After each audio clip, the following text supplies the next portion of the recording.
माननीय मुख्यमंत्री महोदय, धौलाधार और आशापुर के आंचल तथा कलाकारों की इस धरती में पधारने पर मैं आपका हार्दिक अभिनंदन करता हूं तथा मन की गहराई से और अपनी ओर से इस अपार जन समूह की ओर से धन्यवाद करता हूं कि विपरीत मौसम में भी आप इस विधानसभा आए। साथ ही मुझे धन्यवाद करना है साथ लगती विधानसभा से जो संगठन के शिल्पकार के रूप में जाने जाते हैं, विधायक व हिमाचल विधानसभा के अध्यक्ष, हम सबके लिए सम्मान के योग्य माननीय श्री विपिन सिंह परमार जी। हाल ही में यहाँ पंचमुखी और जयसिंहपुर को एक सौगात माननीय श्री घनश्याम शर्मा जी के पूर्व कर्मचारी प्रकोष्ठ के कल्याण बोर्ड के अध्यक्ष बनने पर आपने जो हमें एक सौगात दी है, किसी परिचय के मोहताज नहीं है। माननीय श्री घनश्याम शर्मा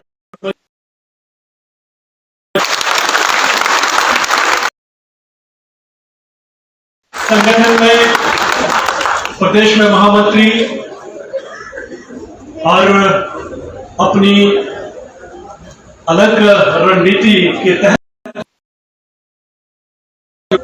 बोर्ड फेडरेशन के जो चेयरमैन भी मानिए, तो आप सबका बहुत बहुत धन्यवाद करता हूं कि आप एक छोटे से नोटिस पे, हालांकि 2 दिन पहले ये कार्यक्रम बना था जब माननीय मुख्यमंत्री जी दिल्ली गए थे।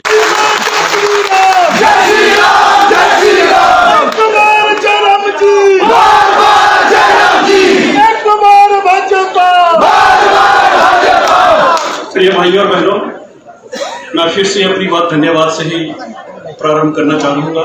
2017 में आप सबके आशीर्वाद से मुझे विधायक बनने का मौका मिला और सच से मैं भगवान का इस बात के लिए भी शुक्रिया अदा करना चाहता हूं कि विधानसभा में जाने के बाद इस विधानसभा का मुखिया के रूप में मुझे सिराज के सरताज के साथ मौका मिला है विधायक के रूप में कार्य करने का।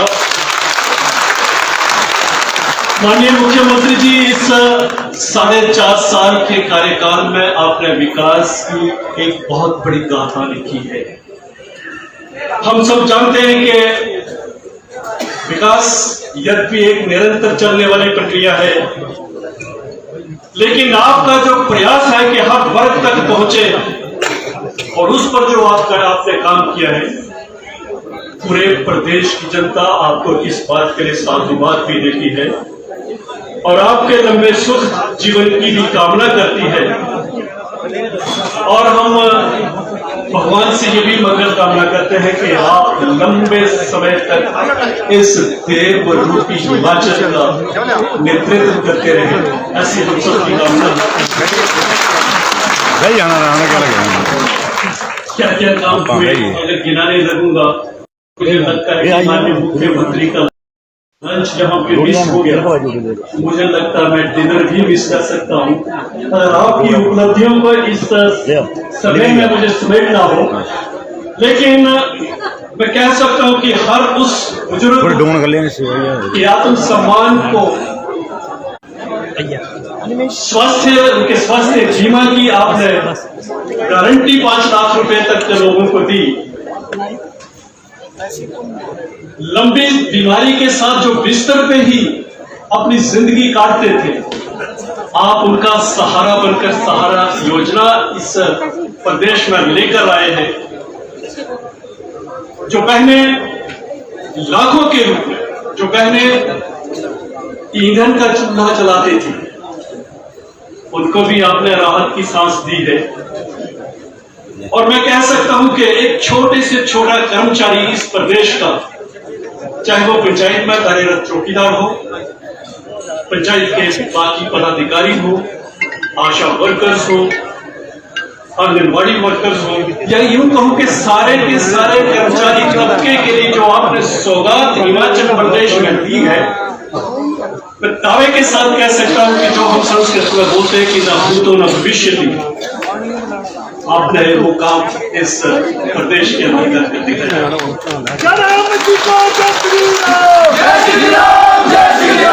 माननीय मुख्यमंत्री जी, आपके ये सत्कर्मों का प्रयास इस जनता रूपी जनार्दन के मनों में अंकित हो चुका है और उन्होंने ठान लिया है। जो नारे हैं ये बताते हैं कि आने वाले 15 से 20 सालों तक इन्होंने ये ठान रखा है कि हमें केवल और केवल नेतृत्व के रूप में आप ही करें।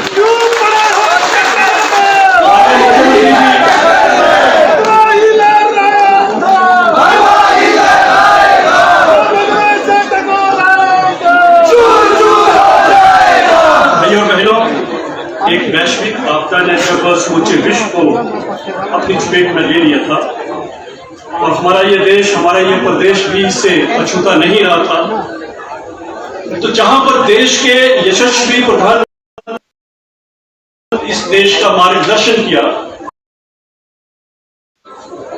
उसी ढंग से योग्य मार्गदर्शन हमारे प्रदेश के मुख्यमंत्री ने भी किया। उस त्रासदी को हमने झेला और उससे पार पाया, लेकिन पूरे भारतवर्ष में एक नाम गया, इसके किताब पे भी जाने जाते हैं। ये भी आपको एक मुबारक की बात देता हूं कि हम कितने योग्य मार्गदर्शन के हाथों में हमारा प्रदेश है। भाई और बहनों, हिमाचल देश का सिरमौर बनकर उभरा है, हम सब जानते हैं। जहां हमने एक बेस्ट परफॉर्मिंग चीफ मिनिस्टर इस देश, हम सबके लिए एक बहुत ही गौरव की बात है। माननीय मुख्यमंत्री जी, मेरी विधानसभा में आपने विकास की कोई कसर नहीं छोड़ी। मैं आप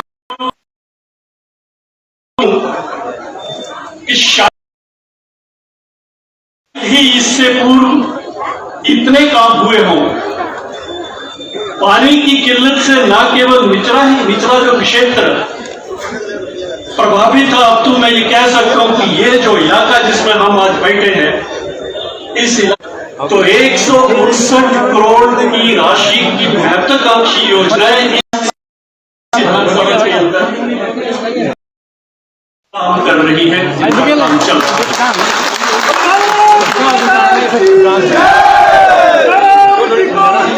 इस सिरा कांगड़ा में एक इतिहास था कि सबसे बड़ी जंगल क्षेत्र की पेयजल, और ये पायलट प्रोजेक्ट है।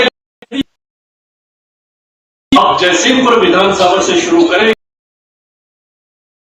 क्योंकि ये इतनी बड़ी राशि की योजना पे कार्यान्वयन जो हो रहा है वो केवल जयसिंहपुर विधानसभा के अंदर हो रहा है।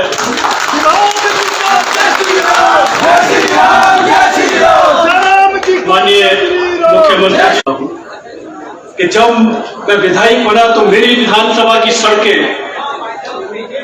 खड्डों में तब्दील हो चुकी थी, और ये बात किसी से छुपी नहीं है कि 4.5 सालों में इस विधानसभा के अंदर 253 करोड़ के कार्य केवल आपके महकमे ने इस विधानसभा में करके दिखाए हैं। आप ही के आशीर्वाद से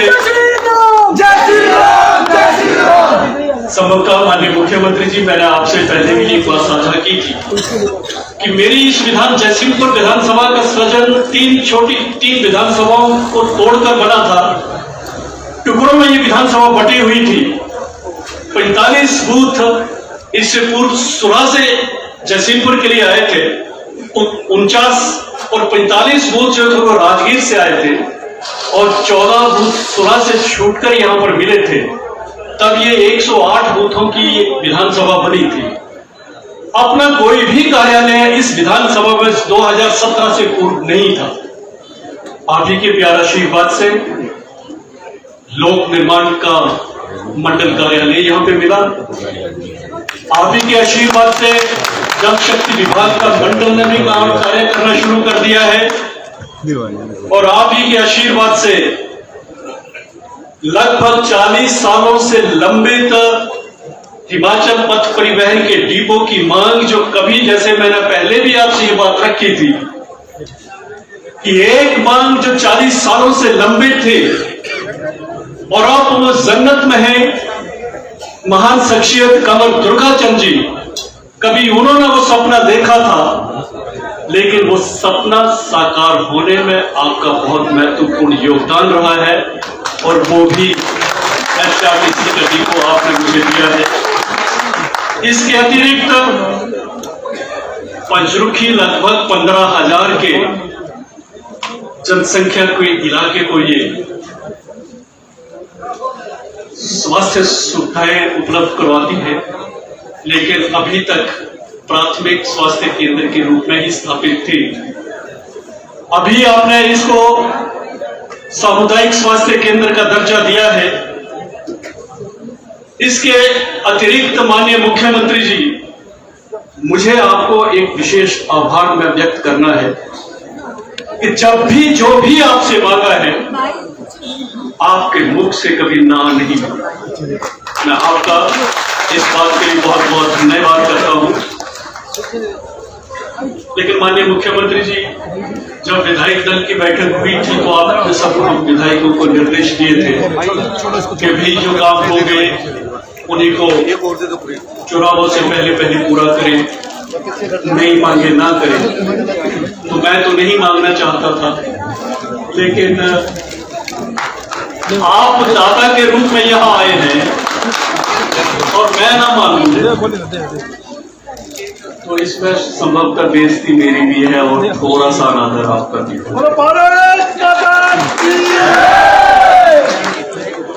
माननीय मुख्यमंत्री जी, यहां से कोई 10 किलोमीटर के बाद हर क्षेत्र शुरू हो जाता है और लगभग 9 किलोमीटर का क्षेत्र इस तरफ आता है। और जब भी कोई अग्नि यहां पे हुआ है, जान माल का भारी नुकसान यहाँ के लोगों को सहन करना पड़ा।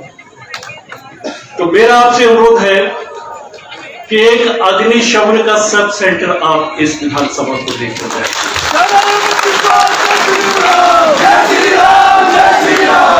मैंने कोई लंबी निर्दिष्ट मांगों की नहीं बना रखी है। एक टिक्कर रामनगर टिक्कर गांव है, 4 सालों से वो मेरा इस बात के लिए इंतजार कर रहे हैं कि कब माननीय मुख्यमंत्री यहाँ आएंगे। वो एक हेल्थ सब सेंटर उस गांव के लिए आप देने की कृपा करें।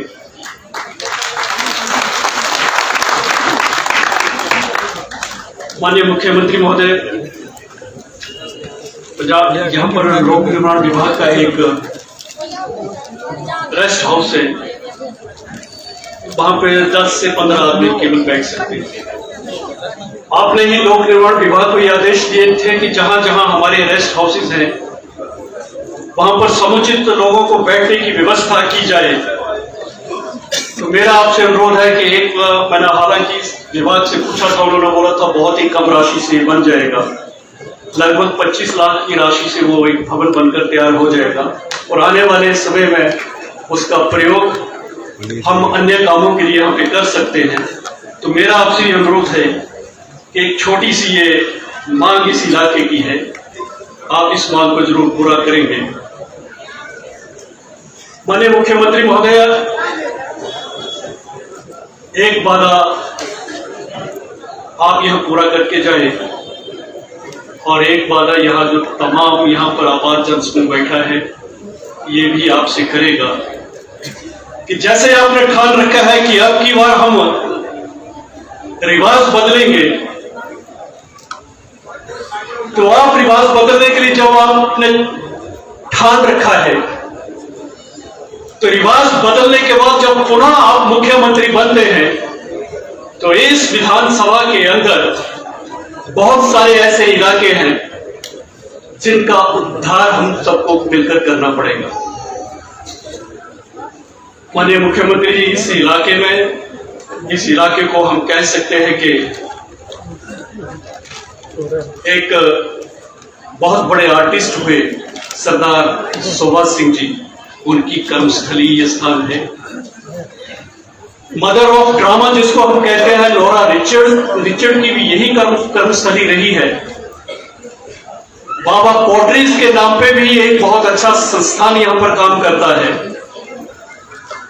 तो मैंने आज से लगभग 2 साल पहले एक प्रस्तावना दी थी कि इस कलाकारों की धरती पे एक फाइन आर्ट्स कॉलेज के खोलने की गुंजाइश है। ये नोट आपके माध्यम से इसका सर्वे भी हुआ, जमीन भी इस पे चिन्हित हो गई। तो मैं इस कार्यकाल के लिए मांग नहीं रखता हूं, लेकिन जैसे ही आप इस रिवाज को बदलते हैं और पुनः से आप मुख्यमंत्री बनते हैं, तब इस पे जरूर गौर करिएगा।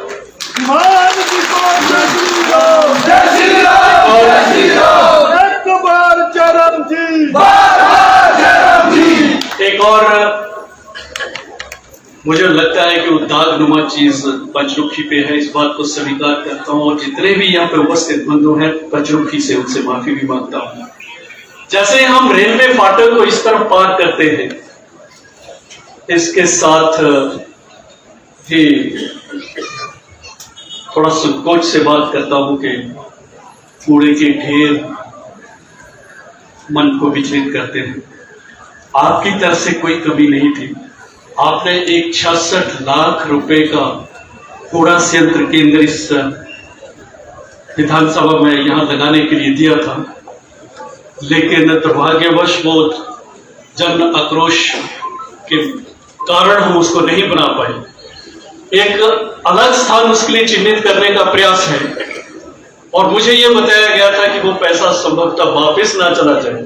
तो आप कृपा करके विभाग को ये निर्देश दें कि एक अलग स्थान इसके लिए चिन्हित किया जाए और इस स्थान के जो सुंदरता है उसको बरकरार रखने में आपके ये आदेश बहुत हमारे काम आएंगे, ऐसी मेरी आपसे विनती है।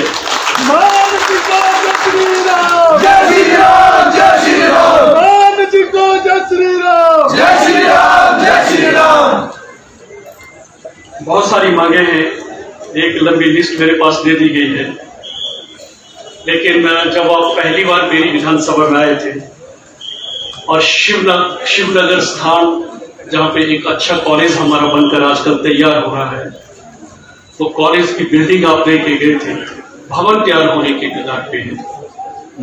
लेकिन माननीय मुख्यमंत्री महोदय, यदि विज्ञान संकाय भी आप वहां पे शुरू करने के लिए घोषणा करें, और मैं ये नहीं कहूंगा कि आप इसी कार्यकाल में ये काम करें, भविष्य में जब आप पुनः मुख्यमंत्री बनकर यहां आते हैं तो मेरी इस मांग को भी जरूर पूरा करना।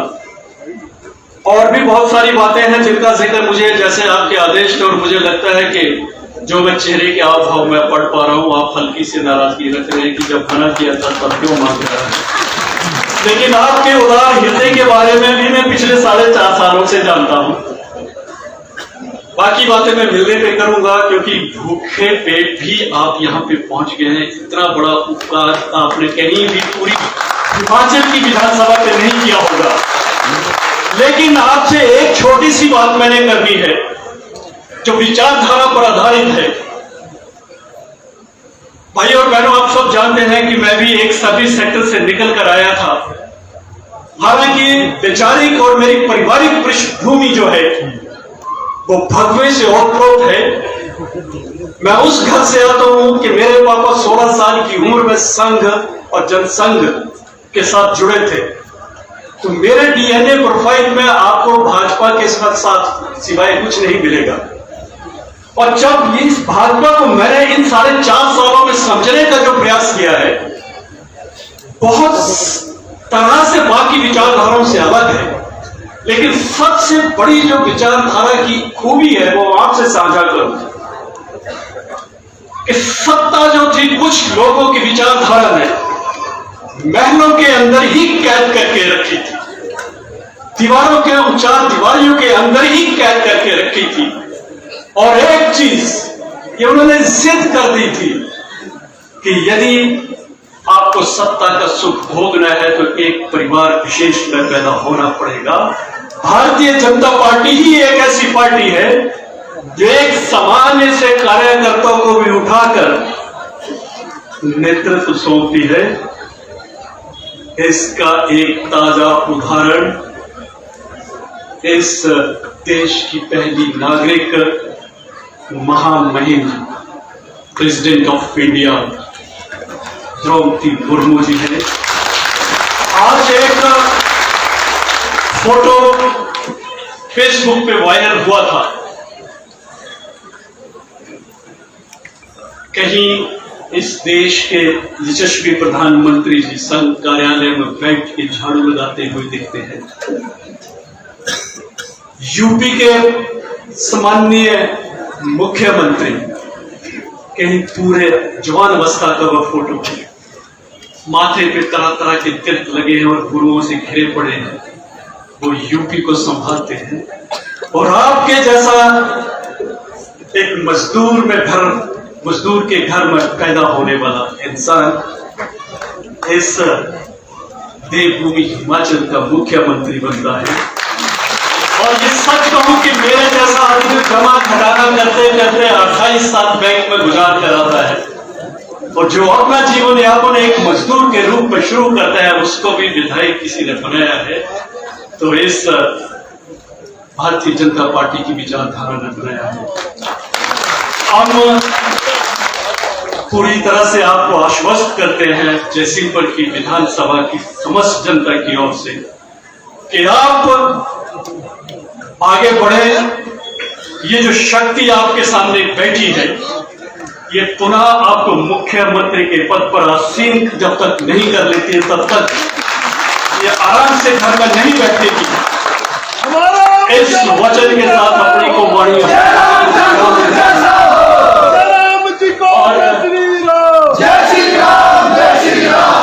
आपका मन की गहराई से धन्यवाद करता हूं कि आप खाना खाने के लिए एग्रीकल्चर यूनिवर्सिटी में जाने वाले थे, लेकिन जब देखा कि हम लोग आपके दीदार के लिए आतुर हैं तो आप बिना खाना खाए यहां पर आए।